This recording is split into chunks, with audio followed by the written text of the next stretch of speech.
एक लड़की तेज रफ्तार से कार चलाते हुए बीच जंगल से जा रही थी। कार में बजता तेज म्यूजिक दूर दूर तक पूरे जंगल की शांति को भंग कर रहा था। लड़की भी अपनी मस्ती में गाना गुनगुनाते हुए सिक्किम के रास्ते से गुजर रही थी कि अचानक ही उसने देखा कि एक बूढ़ी औरत कार के सामने खड़ी है, जिसे बचाने के लिए लड़की ने ब्रेक मारी पर ब्रेक फेल थी। लड़की ने कार को संभालने की बहुत कोशिश की, पर कार तो किसी सांप की तरह रोड पर चले जा रही थी। रोड की एक तरफ गहरी खाई थी और दूसरी तरफ गहरा घना जंगल, जिसका मतलब था दोनों तरफ मौत। जब उस लड़की को अपनी मौत साफ दिखने लगी तो वो दरवाजा खोलकर कार से कूद गई। कार सीधा खाई में जा गिरी। कार को इस तरह से नेस्तनाबूद होते देख उस लड़की की रूह कांप गई। पहले कुछ देर लड़की ने खुद को यकीन दिलाया वो अब भी जिंदा है। फिर अपने पर काबू पाते ही लड़की ने अपनी जेब से फोन निकाला और किसी से बात करने लगी। कहाँ रह गए तुम? तुम्हें पता भी है मैं अभी मरते मरते बची हूँ। मुझे अब कुछ नहीं सुनना, तुम बस जल्दी आओ मुझे लेने। मुझे इस जंगल से बहुत डर लग रहा है। लड़की की बात सुन रोहन ने मुस्कुराते हुए फोन पर कहा, अरे तुम्हारी जान तो मैं हूँ, फिर भला कोई दूसरा तुम्हें मुझसे कैसे छीन सकता है? नॉट सो फनी रोहन, तुम्हें पता भी नहीं है मैं अभी मौत के मुंह से वापस आई हूँ और तुम्हें अभी भी रोमांस सोच रहा है। कुमुद की बातें सुन रोहन को भी उसकी सिचुएशन का अंदाजा लग गया, जिसे सुन रोहन ने तुरंत कुमुद को संभालते हुए कहा, कुमुद मैं बस रास्ते में ही हूं, तुम घबराओ नहीं। अब तुम खुद ही गुस्से में खराब कार लेकर चली गई तो इसमें मेरा क्या कसूर? पता नहीं किसने तुम्हें ये आर्मी ऑफिसर की लाइफ पर डॉक्यूमेंट्री फिल्म बनाने का आइडिया दिया। कसम से इसके पीछे पूरी तरह पागल हो रखी हो तुम। रोहन की इस बात पर कुमुद बोली, मुझे मालूम था तुम भूल जाओगे। मैंने इस फिल्म के अलावा भी एक बात और कही थी तुमसे, जिसका तुमने जिक्र तक नहीं किया। कुमुद याद है मुझे, तुमने मेरे लिए कोई सरप्राइज प्लान किया है। अब वो क्या है ये तो मैं वहां आकर ही जान पाऊंगा।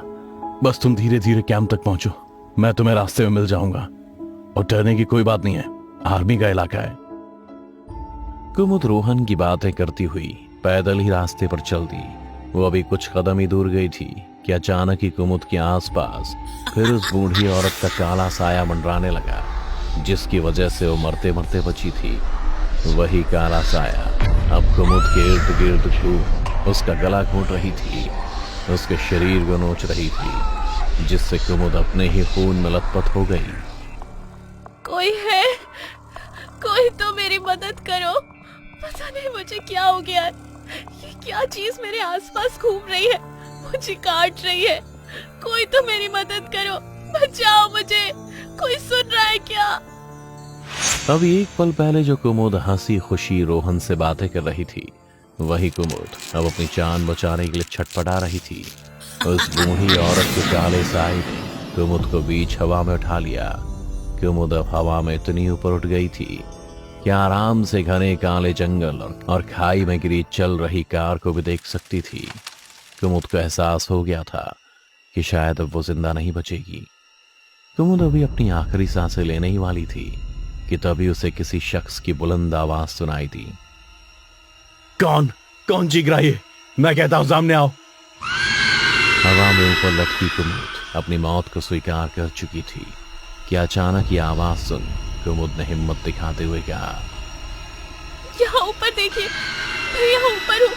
ये बूढ़ी औरत का सर मुझे मारने की कोशिश कर रहा है। मैं मरना नहीं चाहती। मेरे अंदर पल रही गंदी सी जान को मुझे ये दुनिया दिखानी है। प्लीज मेरी मदद कीजिए। दर्द में तड़पते हुए कुमुद बिलक बिलक कर रो रही थी और उस शख्स की मदद की गुहार लगा रही थी।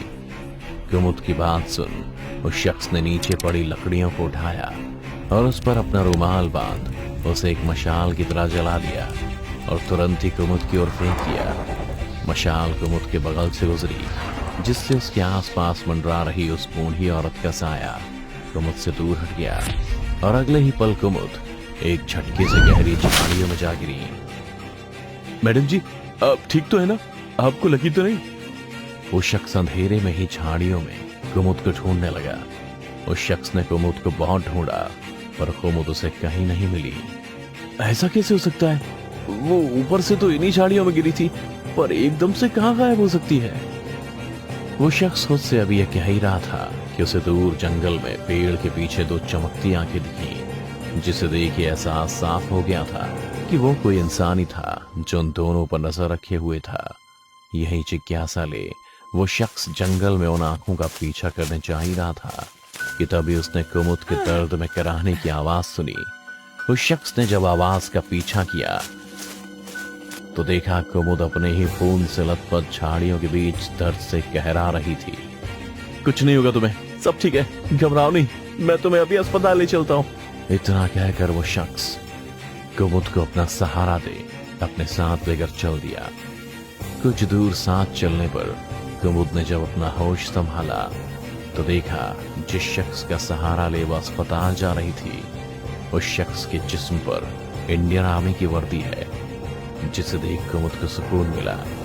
उसे यकीन हो गया था कि अब वो एक भरोसेमंद और सुरक्षित हाथों में है।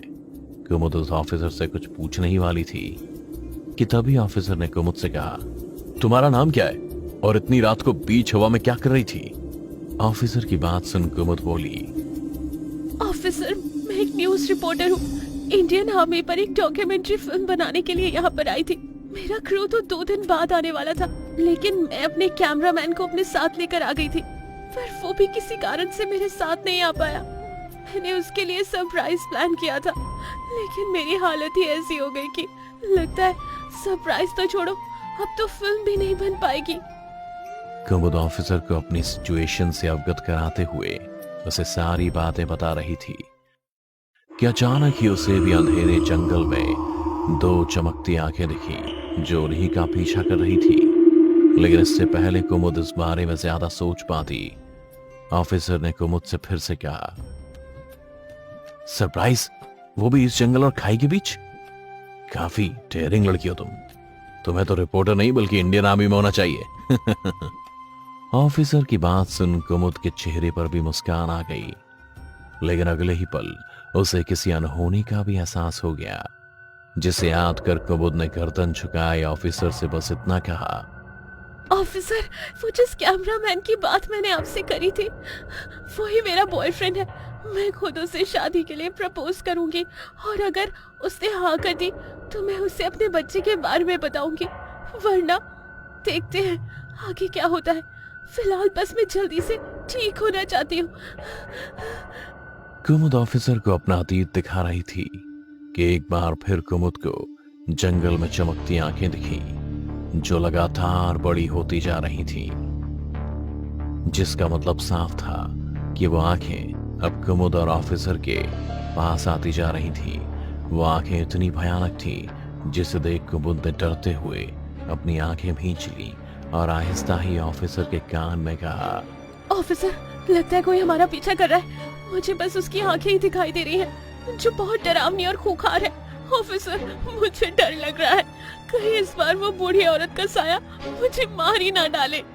अपनी मौत का सोचकर एक बार फिर कुमुद की आंखें नम हो गईं, पर ऑफिसर ने कुमुद को भरोसा देते हुए कहा, तुम डरो नहीं, जब तक मैं तुम्हारे साथ हूं तो मैं कुछ नहीं होने दूंगा।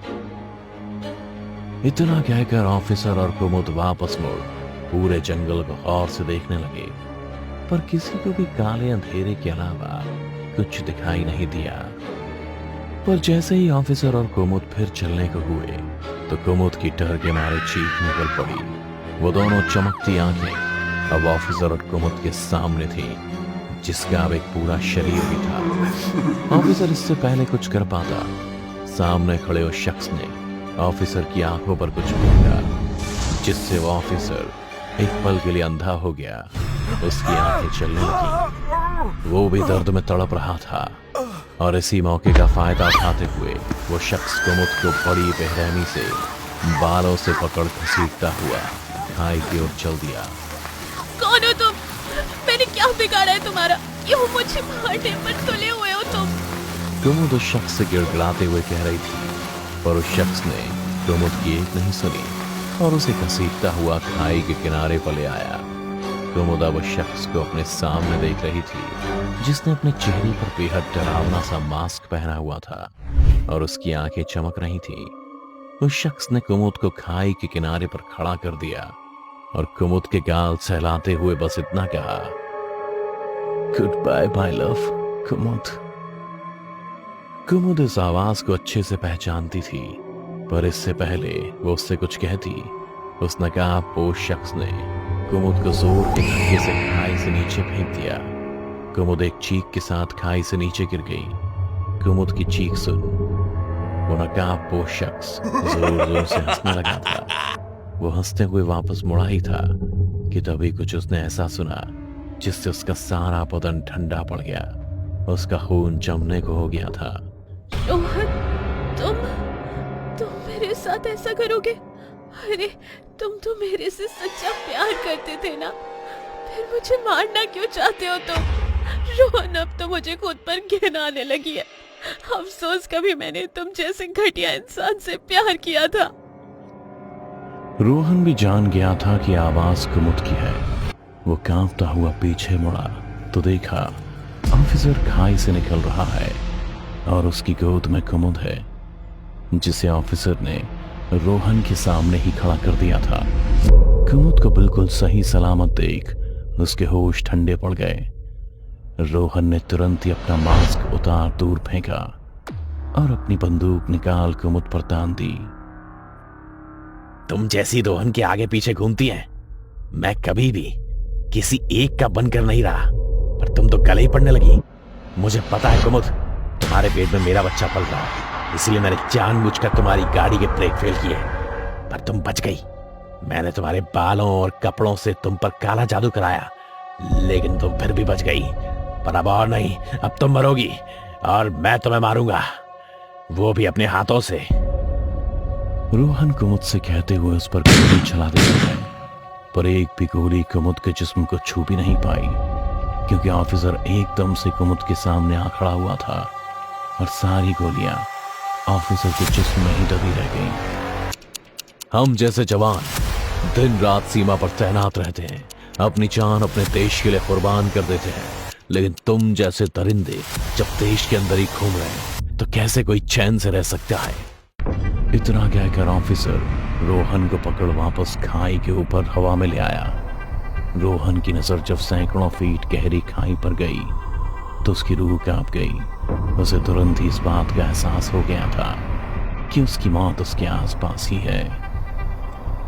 कुमुद, मुझे बचा लो कुमुद, ये ऑफिसर मुझे खाई में गिरा देगा। मैं मरना नहीं चाहता हूँ, तुम कहो तो मैं अभी तुमसे शादी कर लूंगा। हाँ कुमुद, मैं शादी करने के लिए तैयार हूँ। मैं तुम्हारे साथ साथ अपने होने वाले बच्चे का भी ध्यान रखूंगा। रोहन को ऐसे गिड़गिड़ाते हुए देख कुमुद ने अपना मुंह फेर लिया और रोहन को सुनाते हुए बोली, रोहन, मेरे पेट में जो बच्चा है वो मेरा है और उसे मैं अकेले ही पालूंगी।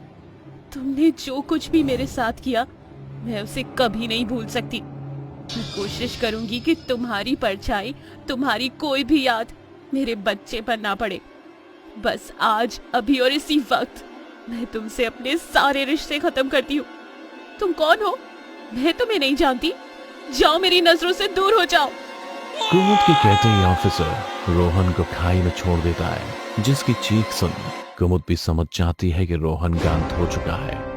कुमुद ने जब वापस पलट कर देखा तो उसे ऑफिसर भी कहीं दिखाई नहीं दिया। अपनी फिल्म की रिसर्च के दौरान कुमुद को यह पता चला कि जिस ऑफिसर ने उसकी जान बचाई थी, उसे इंसाफ दिलाया था, उसका नाम हरभजन सिंह है, जो 1967 में शहीद हो गए थे। लेकिन आज भी इनकी आत्मा देश की सीमा पर तैनात रहती है।